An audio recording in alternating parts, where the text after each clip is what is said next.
Good evening all and welcome. Tonight's video features 4 truly terrifying creepypasta type stories. Before you jump ship, let me tell you, not only are these stories exceptionally good and creepy, we also have the pleasure of being joined by horror sensation Dr. Creepin. So be sure to stick around to the end. In any case, it's time to get comfortable and let the darkness take control. My grandfather is 95 years old, and not too long for this world. There's nothing but a mess of tubes and wires to tether him here with us. It's difficult for him to speak, but each rasping whisper carries a severe weight that cannot be interrupted. My family doesn't talk about things like death, though, so whenever I visit my dad, we tend to spend most of the time sitting in near silence. "What a news week, huh?" my dad might say. My grandfather will let out a grunt. "Crazy world." Then silence again.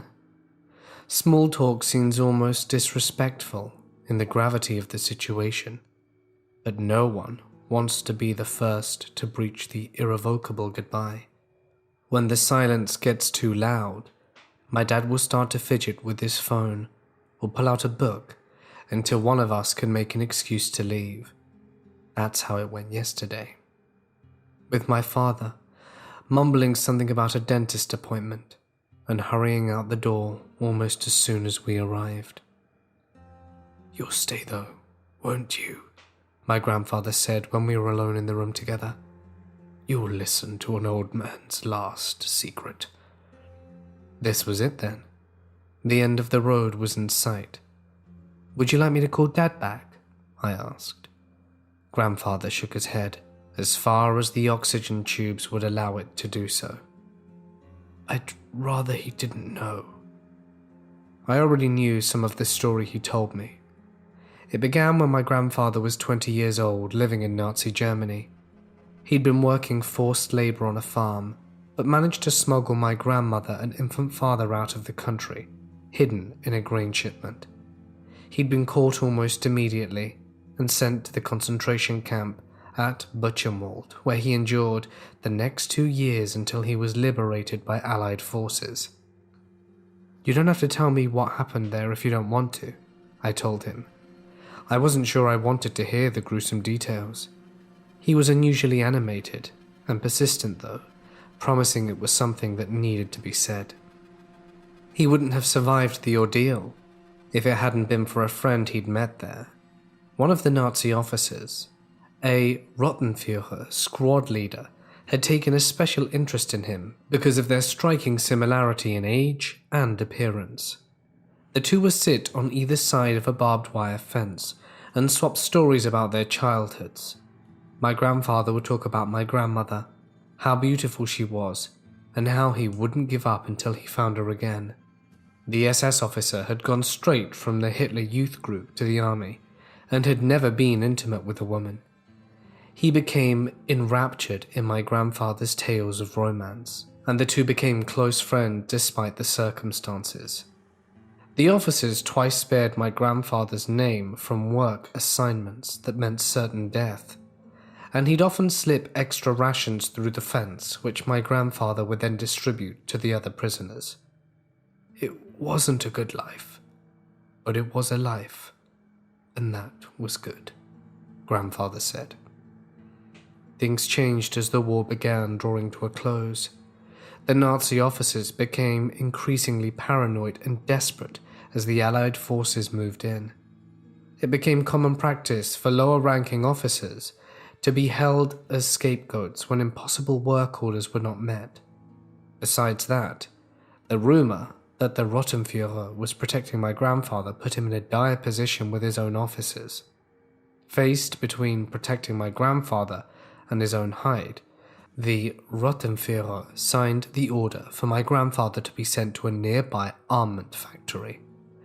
18-hour workdays, starvation rations, and no medical attention. The factory might as well have been a death sentence. The 3-month survival rate was less than 50%. In the name of love, my grandfather pleaded.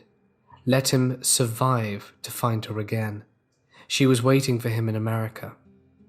The Rottenführer was moved, but his decision was final. His only compromise was to record the address of where she went and send her a letter to know what had happened to him. So how did you survive? I asked. Did he change his mind? Were you rescued from the factory? Shielded from the worst of the camp by the Rottenführer, the transition to the factory proved too difficult for the young farmer. He didn't last the first week. What do you mean, didn't last? How'd you get out? The exertion of the story was taking its toll on my grandfather. He coughed and wheezed, struggling to draw breath for several seconds before clearing his throat a final time. On April 11th, 1945, the Buchenwald camp was liberated. Many of the Nazis had already abandoned their positions and fled the country. Others decided to lock themselves inside, pretending to be prisoners themselves, so the Allied forces would have mercy on them. This was especially convincing for those who had taken the time to get to know the prisoners and could assume their identities. When the SS officers gave the information and addresses of his lost love, he was allowed to board the next transit ship returning to America to be reunited with her. The gears in my head were turning, and then they stopped. Your grandmother was suspicious at first when I met her, but she accepted that the war had changed me. Besides, I knew so many stories about her that she couldn't deny our shared history. I raised his boy as my own and lived the life he dreamed of every night until his death. Do you think your real grandfather would forgive me if he knew? I didn't have an answer for him then, and I didn't get another chance. He died in his sleep that night after a long and happy life that wasn't his. To the landlord. The stove is broken again, and demonic hauntings are unacceptable. The following maintenance requests and complaints were found on the computer of one Mrs. Doris May, the landlord of the apartment building at 2618 Wayne Boulevard, following the thorough search of the building by the police. Donald Fitzgerald, Unit 411. January 13th. My wife and I moved here for the proximity to the subway and for the cheap rents, but we did not move here so we wouldn't have a working stove. I do not plan on eating takeout for the remainder of my tenure at this building. I demand maintenance come down at once and fix this. Unacceptable. January 24th. And now the refrigerator isn't working. The refrigerator temperature should be at a nice, cool 34 degrees Fahrenheit, but try as we might, Patricia and I have been unable to get it below 36 degrees. And so our milk is spoiled. The cheese is molded, my yogurt is inedible, and my beers are not chilled the way I'd like when I get home from a long day at work. Once again, I demand a maintenance representative to be here tomorrow to fix this. And not the same man as last time. Jose was rude and didn't apologize for all this inconvenience when we yelled at him. February 8th. It seems we can't go a single day without finding something unacceptable about this building. At night time, both Patricia and I hear a faint but constant thumping in the walls. What is that? I demand to know why we cannot get some peace and quiet. February 12th. If our Wi-Fi drops out in the middle of Patricia's stories one more time, there'll be hell to pay. Get the ISP down here now to increase our speeds. This is insane. February 18th. It appears my previous demand went unheeded. Last night the thumping was far worse. Sounds like a ghost is living in the walls. Patricia hates ghosts. They are rude and uninvited and do nasty things like slam doors and break china dishes. Get a job, ghosts. Patricia can't sleep in these conditions, and I hereby demand an exorcist be brought to the premises to deal with this at once. At once. February 27th. The refrigerator is acting up again. I thought this was fixed. The expiration date on my milk says used by March 3rd, but it's not March 3rd yet, and already my milk is starting to smell. The temperature's 36 degrees and rising. Unacceptable. March 4th. So today I came home from work, go to hang up my coat, and what did I find? A bouquet of flowers from the downstairs office thanking us for being dream tenants who always pay rent on time. No. I found a cold spot by the bedroom door. The air is of an acceptable but not ideal temperature throughout our apartment. But by the door to our bedroom, there's a cold spot. This indicates the presence of a spiritual entity, and I do not pay $1,800 a month to be haunted in my own home. Unacceptable. I demand this be dealt with at once. At once. March 7th. Thank you for fixing the stove, but I did not appreciate how Jose made me feel stupid for not knowing about the pilot light feature. I expect he'll be reprimanded appropriately. March 11th. Yesterday I had a run-in with Paul Schummerman from down the hall. He was very rude to me when I asked him to stop staring at us venomously whenever we see him. Do you know what he did? He continued to stare as if he wishes harm upon me. I demanded to know what will be done about Paul Schummerman. March 14th. So apparently it's not just Paul Schummerman who's bizarre and rude. Rosa Martinez, the elderly foreign woman with maybe 5 or 6 remaining teeth from floor 3, smiled at us in a very evil-looking way that I did not appreciate when I was getting our mail. I demand to know what will be done about Rosa Martinez. March 14th. I know I just submitted a request, but it's 10:45 and Patricia is unable to sleep because of her nightmares. She says she can see a black figure standing at the end of our bed with red eyes. Not okay. Was someone murdered in this unit? Answers. March 16th. It's unacceptable that on James Madison's birthday, we cannot get the heat to stay on. The temperature's at 40 degrees. Much too cold. Fix this. March 17th. Still too cold. And do you mind explaining why all the pictures of Patricia and myself in our hallway were smashed and broken on the ground? I'm calling an exorcist since you refuse to do so, and rent will be reduced by the cost of his services. March 19th. We brought in a local priest who says that, guess what? It's not a ghost, it's a demon. A demon infests my humble abode as I write this. Do you think this is an acceptable way to run an apartment? No, it is not. I asked what we can do about the situation, and he says we should leave immediately, because if we don't, the demon will latch onto us and follow us around. Well, I am not relocating this soon. I asked him to deal with it. He said he can't, that it's beyond his ability to fight, and we have to have the entire building fully blessed. He then scheduled a time tomorrow for he and several other priests, rabbis, and pastors to arrive and do a thorough blessing of this building. You'll be billed for this. March 19th. Once again, I cannot sleep. Patricia is sleepwalking yet again, except instead of walking down the hall or screaming while still asleep from the kitchen, she's crawling on the ceiling and shouting at me in a very deep voice while her head twists fully around like an owl. I told her to get down at once, and she said, "No, she is mine." Excuse me, demon, she is not. I have work in the morning, but what I do not have is patience for this nonsense. Oh, and when I told the demon to let us sleep, it said, F me. F me. I do not appreciate that kind of language, no sir. Then she began hissing and spitting steaming bile onto the bed and laughing maniacally. Oh, my blanket is ruined. I'm typing this on my laptop from the couch while she shouts blasphemies down from the hall. If these priests do not fix this issue, we'll be reporting you for this mess. March 20th. Why are the lights off on floor 2?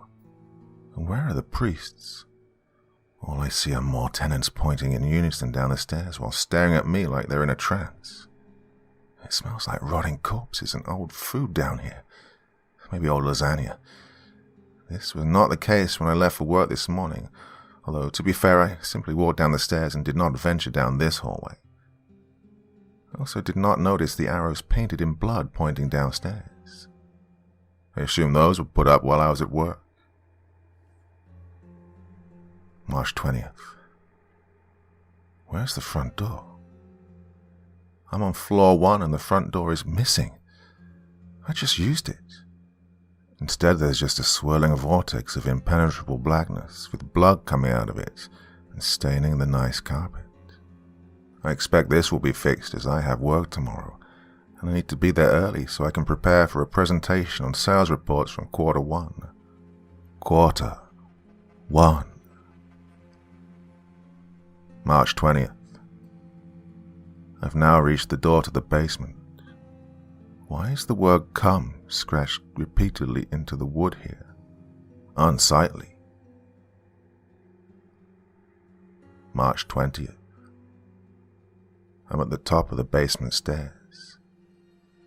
Did you know there are demonic voices whispering to people down here, saying to come downstairs with us, join us, join us, join us, over and over again? Why do they feel the need to repeat themselves? This is inefficient. March 20th. The voices are now saying that the gospel is a lie, but I said nothing about the first 4 books of the New Testament. This is an irrelevant red herring, and I demand we replace these demons with ones that can at least stay on topic. I'm here for my wife, not to debate the minutiae of Judeo-Christian theology with malevolent spiritual entities who, if I'm being perfectly honest, cannot be trusted on the matter because they clearly have a vested interest in me feeling one way or another as far as this subject is concerned, and are thus not being objective. If this keeps up, then I'll be taking my laundry to the laundromat down on Block and Charter for the foreseeable future, and you'll lose out on my business in that department. March 20th. Well, I now see where the priests have gone. Their bones are scattered across the basement and their collective blood is swirling in a vortex around what appears to be a portal to hell in the center of the basement, around which all the tenants of the ground floor are seated and worshipping. I believe I said very clearly that I did not want hell portals in my place of residence, and no one seemed to indicate this would be a problem when I signed the lease. If I'm ever to use these washing and drying machines again, I expect the gateway to Hades to be closed, and the place to be cleaned thoroughly before I do so. The smell is terrible, and I also demand that the glowing fiery pentagram in the floor beneath the portal be doused and cleaned off. It's detrimental to what little decor there is in this basement. March 20th. Well, all the tenants now see me, but as of this typing, have yet to respond to my demands to see my wife. They're simply staring at me, and I'm sorry, where are their eyes? Are eyes not fashionable anymore? How can they see me if they have no eyes? This is impossible. I demand they cease at once. They have no respect for the rules of either this apartment or physics itself. This day is ruined. March 20th. My wife, who is quite unkempt and whose hair appears to be unwashed and who looks like she is possessed with Satan, unacceptable, has joined the group as they speak to me in unison. I'm sorry. When was there a group practice for this performance, and why was I not invited?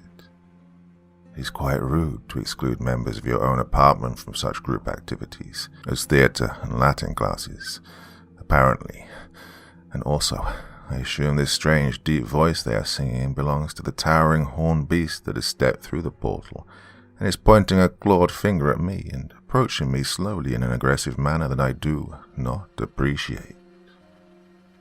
Who is he? Does he pay rent? Do you just let anyone enter this building even if they don't pay rent?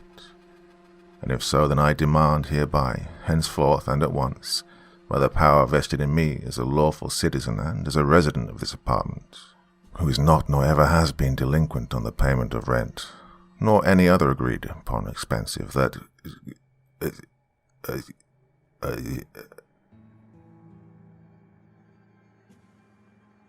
A 400-year-old message in a bottle is addressed to me. Last year, my wife Janice and I were walking on the beach near our house. We'd been married almost 20 years and still hold hands wherever we go. So my first awareness of the bottle was when she started racing ahead and dragging me across the sand. "Hey Matt, look at the size of that shell," she said, simultaneously blocking my view of it as she ran ahead. "Oh wait, is that what I think it is?" "Probably, assuming you think it's a piece of trash." Janice let go of my hand to drop to her knees, allowing her skirt to pull around her on the sand. "It's not. It's a treasure. It's probably some homeless man's piss pot," I said. Anyone who's been married knows exactly what look she gave me. Sort of a, "I've known you long enough that I don't have to pretend you're funny anymore" kind of look. It really was a beautiful bottle though. Despite the erosion and clinging barnacles, countless years had stained its surface. It seemed to be made of some type of ceramic, and the fat base was surrounded in intricate geometrical designs. A leering face was carved into the neck, and a moldy cork with a pungent smell was wedged into the top. Janice wasted no time in trying to pry it open with her nails. "It looks like something that might have been on an old ship," she said, grunting with an effort like an offended farm animal. "How can you not be excited like this?" I shrugged, looking out to sea. I like to save all my excitement for the big things, like weekends and pizza nights. Speaking of... But she had opened it now. She turned it over to shake the contents out onto her outstretched palm. I expected a rush of water and nothing else, but the thin rolled parchment which slipped out was immaculately preserved. Janice unrolled it and studied the page. The wonder in her face gave way to amusement, then incredulity, her brow continuing to furrow into a bitter anger. "Well, don't leave me hanging. What's it about?" I asked. "I don't know. Ask your girlfriend." She shoved it against my chest and turned to stomp back towards our house without another word. Bewildered, I opened the letter and read, "Dear Matthew Davis, I miss you. I need you. How much longer will you make me wait? If your love endures as mine has done, what keeps you away from me?" "Janice? Honey?" I called, unable to tear my eyes away from the note. The paper, the bottle, even the smooth, archaic penmanship, all seemed ancient and untampered with. So what were the chances that it would be addressed to someone else with my name? My wife was already gone though. She didn't talk to me until late that night when I finally got frustrated enough to snap at her. It was either coincidental or a practical joke played on me, neither of which were my fault. She wasn't convinced, but at least she opened up about her fear that I was cheating on her. She thought that someone had hid the note near my house where I would find it as a romantic gesture. Eventually she came around, but it was an uneasy piece at best. And it got harder from there. There was another bottle almost every morning, wedged into the sand at the high tide line as though it had washed up overnight. Sometimes my wife will find them, other times I would. I posted pictures online of a few of the bottles, and the closest match I was able to find were potions used by 17th century alchemists. That seemed like an important clue to me, but all my wife was ever focused on were the notes. "The ocean's end, though we do not see it. The summers fade, though the sun seems unassailable in the sky. Only our love will never grow old. I will not give up on you, Matt." Another one. "How long has it been since we've made love? Do you still remember what it felt like to be with me?" Janice did all her best to play it off as a joke, but I could tell that it was getting to her. She kept making excuses to spend more time alone, and when I pressed her about it to talk about her jealousy, she'd only treat it like an accusation and get defensive. We'd start fights over nothing, until by the end of the night we were screaming at each other, and the next morning not even remember why. One night, all it took was me coming home late from work, and she was yelling before I even opened the car door. I couldn't take it anymore. I just slammed the car into reverse and left without a word, driving down to the beach to be alone. All the bottles were arriving within about 100-yard stretch, so I resolved to spend the whole night there until I caught whoever was really leaving them. Despite living within a walking distance of the ocean, I'd never spent any time there after the sun went down. It's amazing how alien and familiar a place can feel when the night closes in. The gentle rhythm of the waves seemed less innocent somehow, like I was listening to some colossal creature slowly breathing beside me. The reflection of the moon cast strange shapes into the water, and the cresting of each black wave seemed like it was being distorted by unseen creatures just below the surface. I maintained my silent vigil until just after midnight, when the moon was masked by a thick layer of clouds and my phone had run out of battery, and it was so dark that I don't think I could have seen someone drop the bottle 10 feet away. It would have been completely black if it weren't for the reflection in the ocean. I was getting ready to give up, or at least go back to the car and look for a flashlight, when a thought occurred to me. If the moon was completely obscured, how was the light still reflecting from the water? The longer I stared, the more sure I was the light wasn't reflecting at all. The soft luminescence was coming from below the waves. I raced back to my car to check for the light, but didn't find one. There was a snorkel mask in the trunk though, so I took that instead and returned to the beach. I stripped to my underwear and took a step in. The water was ice around my ankles, and I almost turned around. But the light was even stronger now, and I was drawn like a moth to the flame. By the time the water reached my knees, my feet were so numb that I couldn't even feel them. The light was moving too, twisting and dancing like a living thing. 1 second drawing close, the next leading me out a little deeper. Deep breath before the plunge, and I flung myself into the oncoming waves. The cold water closed over my head, but the thrill of discovery made me feel like liquid energy washing over my body. The light was coming from a woman, shining out through her translucent skin. She was gracefully twirling through the air, her slightest movements propelling her more easily than a practiced stroke. At first, she looked like she was swimming, but as I drew closer, it became apparent that all of the movements were wrong. Her elbows and knees moved in unnatural, double-jointed arcs. Her neck appeared to have no bones at all, and it turned fluidly to track me independently of her turning body. In her right hand, she carried a bottle, just like the kind that had washed up on the shore. If my mouth hadn't been full of water, I might have screamed. I also might have said, "Hello, Janice," and she might have said, "I've been waiting for you." I don't know how long I followed her for. She let me get almost close enough to touch her before drifting back just out of reach. I was mesmerized by the light and couldn't resist trying to get a better look. If it weren't for the eldritch radiance and strange movements, I could have sworn it was Janice. And I thought if I could only get a little closer, just enough to catch her, then I'd know for sure. I was getting tired though, and stretching for the ground and feeling nothing, I suddenly realized how deep I had actually swam. I surged for the surface in a panic. The lights of houses on the shore were far away, that they looked like stars. I spun helplessly in place, trying to get a bearing of where I was, when a hand grabbed my ankle. She didn't try to yank me down. The caress was gentle. But as soon as I tried to pull away, her grip tightened. I felt her fingers climbing my leg. The instant pressure, building like a constricting snake, slowly strangling its prey. I tried to start swimming back towards the shore, but the more I fought against her, the harder that she pulled. A moment later I was underwater again, bending double to vainly try and pry her hands off my fingers. Water was flowing into my nose and mouth at this point, the bitter salt igniting my throat and flooding me with waves of fresh panic.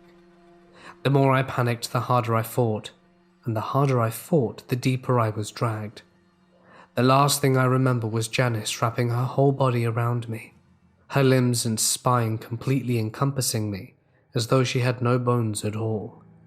I remember the icy water giving way to numbness, and then the suffocating pressure giving way to oblivion. It was early morning when I awoke on the beach. There was a bottle still clutched in my hands. "Can you forgive me?" it read. "I forgive you. As long as you visit me every year, I can wait a little longer for you to be mine again." Even when I went home, it didn't feel like home anymore. I found Janice's body lying in bed, with nothing but an empty bottle of Jack Daniels and 2 empty containers of sleeping pills. I was sick of notes, but there was one left for me to read on the night table. "I saw you with her in the water, and I'll never forgive you." It's been a year since my wife died. Maybe when I go back down to the water to visit her again, she'll finally understand. It's only her that I've ever loved. So, yeah, I don't do drugs anymore. I mean, I was never a heavy addict or anything. Never did heroin or meth. Tried crack cocaine once. That was, yeah, but I was only sober for 8 months between that and when Eddie, an old buddy of mine, introduced me to something called K3. Against my better judgment, I took him up on the offer. "You heard of K2, bro?" he said. He was already high. "Spice. Yeah. Synthetic weed. Well, listen, man." I blinked. I looked at our mutual friend, Todd, then back at Ed. "Listen, what?" "What?" "You said, well, listen, man, and then you spaced out." "Oh, what were we talking about?" "K3. "Oh, right. You heard of K2? "Yeah, I just said that." He leaned in close. "Well, listen, man, this shit is like K2 and then some. Hence the name K4. "I thought you said it was K3. Todd stepped in. "Okay, ignore him. He's gone. This isn't synthetic anything, Kev. It's something new." "Then why did he call it K4? "K3. "Then why did he call it K3? "He calls it that because the high reminds him of being in space or something. And this shit is like another level. Oh, and it ain't cannabinoid nothing." I shifted in my seat. "Okay, I'm not... I mean, you remember what happened last year, yeah? Yeah. No, I got you. Listen, though. I've done this shit 4 times already. Haven't had one bad trip yet. First trip I was just like, yeah, high off my ass. Nothing made sense. Second trip I was like an astronaut, bro. I think I saw what exists outside the universe." "Okay, what exists outside the universe?" "I said I saw it. Not that I remember it, but it was wild." I was warming up to the idea. How long does the high last? Depends on the hit and the quality. He held up a small bag of pills. And you know me, man. I only get the best. Muffin, his dog, growled from the other side of the room. "Muffin, hey, down, girl. Is she okay?" "She's fine, dude," he said. "She's fine, dude," echoed Eddie. Then he started laughing. "Is he on the stuff right now?" "I took it right before you got here. I wanted someone to be sober enough to explain it to you." "Thanks." "Thank yourself, person, you blithering snarch," Eddie said. Then he resumed laughing. "Thanks, Ed." Todd popped his pill in his mouth. I did the same. After a moment he said, "How are you feeling?" "Me? Fine. How long does it take to kick in?" He smiled. I should be feeling it momentarily, my dude. Muffin started growling again. Todd clapped once. Muffin, shush girl, come on. I looked at her. She was standing in her crate, baring teeth. The hair on her back stood on end. I don't think she's okay, man. She's fine. Hey, Ed, you good? I looked. Eddie was face down in the cushions of the couch. He wasn't laughing anymore. He was shivering. I said, "Are we going to get cold or something?" "Well, I usually don't," Todd said. "Every hit's different, and every person's different. All I know is it's fucking fun." Okay. Well, Ed didn't look like he was having much fun. "He doesn't look like he's having much fun," I said. "Yeah, well, you know how your friends can be, sweetie," said my mom. "Yeah, I know, Mom." "What?" I said, "I know, Mom." "I'm not your mother," said Pastor Lewis. "Oh," I said. "Sorry." He leaned in from where Todd had been. He looked concerned, disappointed. Had his elbows on his knees, his hands clasped between them. "Kip, you really shouldn't be doing this." "I know. Especially after what happened last year. What were you thinking?" "Well, I thought I could handle it, I guess." I stared at the floor. The way the colors on the carpet swirled in and out was always so mesmerizing. "It's going to be a bad trip, you know." I looked up. Pastor Lewis had on that old evil smile he always had. Or did he? I furrowed my brow. "What?" "It's going to be a bad trip," he said again in a deeper voice. Todd said all the trips he'd had were fun. That doesn't mean it's impossible to have a bad one. "Oh, Pastor Lewis doesn't sound like that." "Man, who the fuck is Pastor Lewis?" said Pastor Lewis in Todd's voice. I blinked. Todd was sitting there, looking at me like I'd lost my mind. I cleared my throat, but couldn't feel it. "Oh, my old pastor from back in the day," I said. Muffin barked from her kennel. It was a deafening, alien-sounding bark. Gravelly, dark. I looked over at her. She looked at me. She barked again, but this time didn't open her snout to do so. "Whoa," I said. "What?" said Todd. He was crawling on the ceiling, looking down at me in a way that should have broken his neck. "Oh, cool how your dog can bark without moving her mouth. Can you sit down? You're weirding me out." "Yeah, sorry," Pastor Lewis said, before coming down and becoming Todd. And then Todd said, laughing hysterically, "I am sitting, man." He was indeed sitting. I looked up. Nobody on the ceiling and no indication that anyone had been there. He was doubled over with laughter, howling, aching laughs. He held his stomach. "Is it that funny?" "It ain't that," Todd said. "The spiders in your ears are singing." I smiled. "Oh yeah? What are they singing?"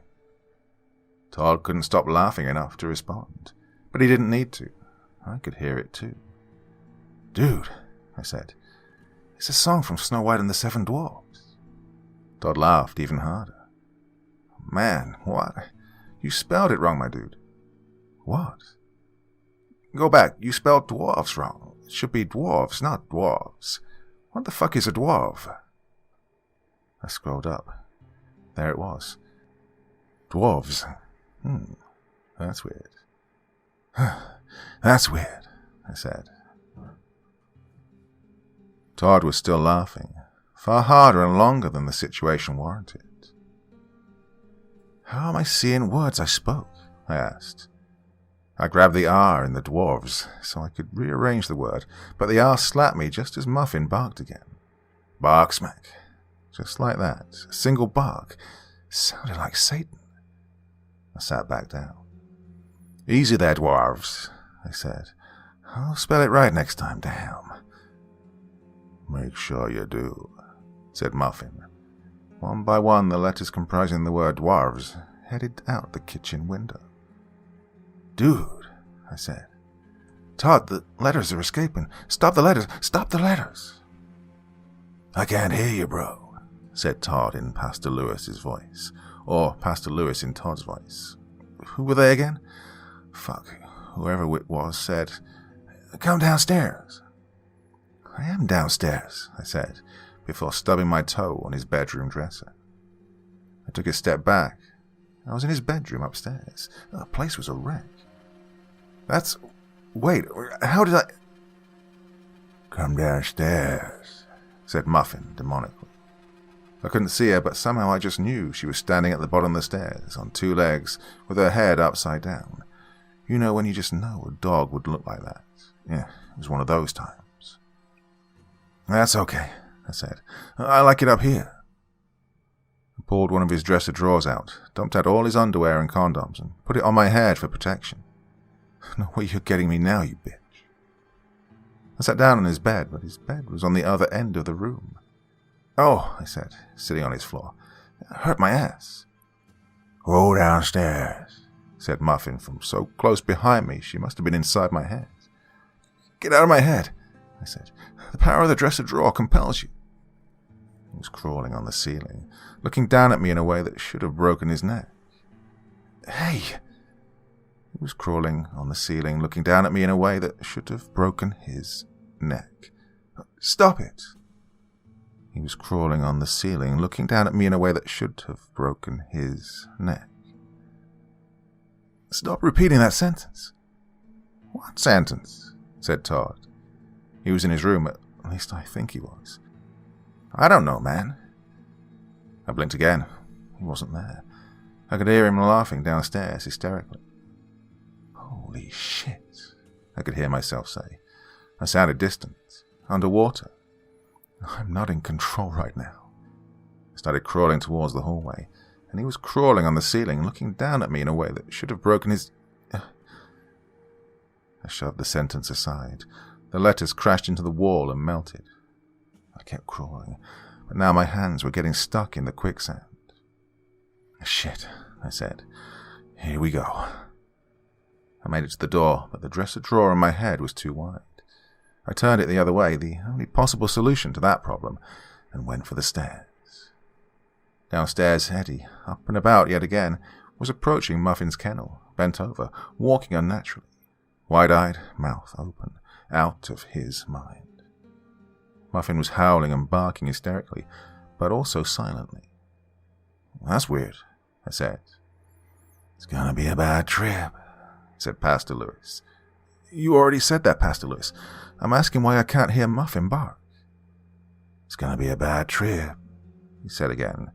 He was crawling on the ceiling, looking down at me in a way that should have broken his neck. "Why is everything repeating?" I asked aloud. He was crawling on the ceiling, looking down at me in a way that should have broken his neck. "Why is everything repeating?" I asked aloud. "Don't drink water. Water, bro, said Todd. He handed me, and I tried to drink it upside down. The water spilled into the swirling vortex that was his floor. Oh man, I said. I lost the water. Where did you have it last, sweetie? Said Mom. I looked at the empty glass. I can't remember.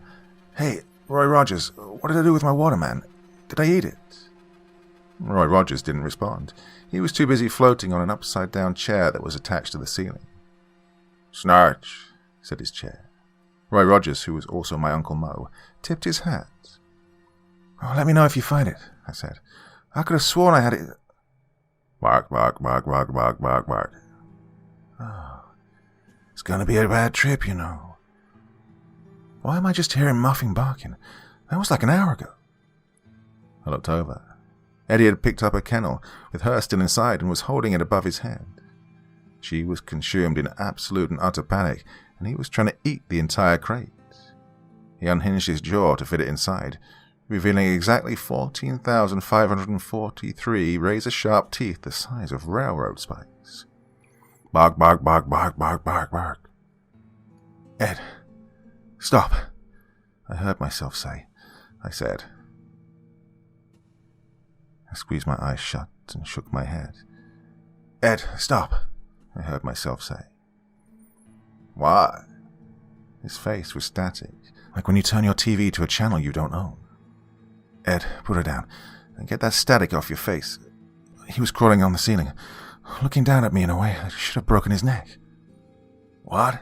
Eddie said. He dropped the kennel, and Muffin yelped. I don't know, man, I said. Your face is all staticky, like when you turn your TV to a channel you don't own. My face is static, Eddie said through the static. He started clawing at it. And who's clawing on the ceiling, looking down at you in a way that should have broken his neck? That seemed out of place. I heard the words but didn't see them coming from Eddie's mouth. In fact, Eddie wasn't even standing there anymore. He was in the kitchen getting a knife. Shit. It's gonna be a bad trip, you know. Shut up, Pastor Lewis. I know that now. Eddie started swiping the knife in front of his face. Get off me, Static, he said. Get off me, Static. I put the knife down. Ed, stand up. Wait, no. I stood up. Eddie knifed, putting the said down. Oh, damn it. I stood up. Ed, put the knife down. There we go. It's gonna be a bad trip, you know. I turned around. Pastor Lewis was at the top of the stairs, but it wasn't Pastor Lewis. It was a perfectly black figure. Pastor Lewis, black's slimming on you. Come upstairs, said the figure. It didn't sound like Pastor Lewis anymore, but it did sound like static, almost as if the static had formed itself into words. I can't. I have to save my friend from the static knife. Come upstairs, said the figure. Come upstairs, come upstairs, come upstairs, come upstairs, come upstairs, come upstairs, stairs, ceilings. He was crawling on the ceiling, looking down at me in a way that should have broken his neck. Neck, knock, bark. Get off me, static. Who the fuck is Pastor Lewis? He was crawling on the ceiling, looking down at me in a way that should have broken his neck. Come upstairs, dwarves. Sweetie, it's gonna be a bad trip, you know. No. I was falling, I realized. Falling. And it was hot. Wherever this endless tunnel was, it was hot and dark. Well, that's a bad combination usually, isn't it? I haven't been in many dark and hot places, but having experienced it, I can say I'd much rather be in bright, cool places. Help me, I said. I felt asphalt. Help me, I'm falling. Now I saw lights coming on from the side of the pit. Come upstairs, said a single voice from behind me that was also Todd, Pastor Lewis, Eddie, and my mother at once. This is a bad trip, Kevin, the voice continued. It's real and you know that. What you thought was real was the trip. Time, space, those are the illusions. This is what exists behind the veil. This is the nothingness that exists outside the universe. This is the nothingness that awaits you at the end. No! Falling. Getting him to his feet. Come upstairs and get that thing off his head. Come upstairs. Join the static. Static. Bark. You okay? I blinked. Hey, kid, said the officer. You okay? I looked around. I was lying in the street. Concerned neighbors. Police cars everywhere. Most were in front of Eddie's house. Muffin whimpered in the crate next to me. What happened? Well, you're out here screaming, I'm falling. No. With a dog kennel, a dresser drawer on your head, and no shoes. I was hoping you'd tell me. I think I was saving Muffin, I said. Who's Muffin? The dog? Yeah. Saving her from what? My friend was going to kill her, I think. Then he tried to cut his face off because it was all static. Holy shit. My now sober brain processed unsober words. Holy shit, that stuff was insane. Yeah, I'd say that's a fair assessment, dumbass. You're lucky you didn't jump off the roof. Can you stand? The officer helped me to my feet. I stumbled towards his car. Wait, I said. What happened to, Todd, Eddie? Are they okay? He looked at me. No, kid, they're not okay. This is why you don't fuck with this stuff. Now we have to clean up what's left. Sit there. He went off to talk to the other officers and the paramedics. Shit. Paramedics? 2 gurneys? An ambulance? I came to a full 36 hours later in my own bed. As I later found out, Eddie did succeed in getting the static off of his face, along with the rest of his face. And the last I heard of Todd, he was in a straitjacket. Muffin was given to the shelter, and then to another family. So there's some good news, at least. As for myself, I was told the effects might never wear off.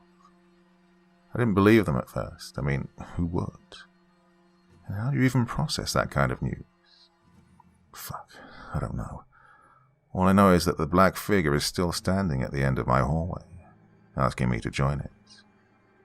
I can still hear static. Hey guys, it's Mort here. Thank you so much for listening. I do hope that you enjoyed tonight's stories. It was an absolute pleasure to work with Dr. Creepin on these stories. He is brilliant. His voice is amazing, as you've obviously heard by now. And in the exceptionally rare case that you haven't already heard of his work or himself, you can find a link to his channel on screen shortly and in the description. He produces some amazing content, and, well, I'm sure you'll like it as much as I do.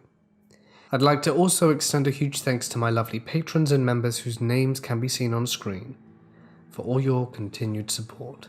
If you'd like to support the channel, you can find a link where you think you can find a link. Just follow it and, do what you want to do. Thanks, guys. But for now, I'm going to sign off. Link to Dr. Creepin is on screen now. Stay awesome, and I'll see you in the next one.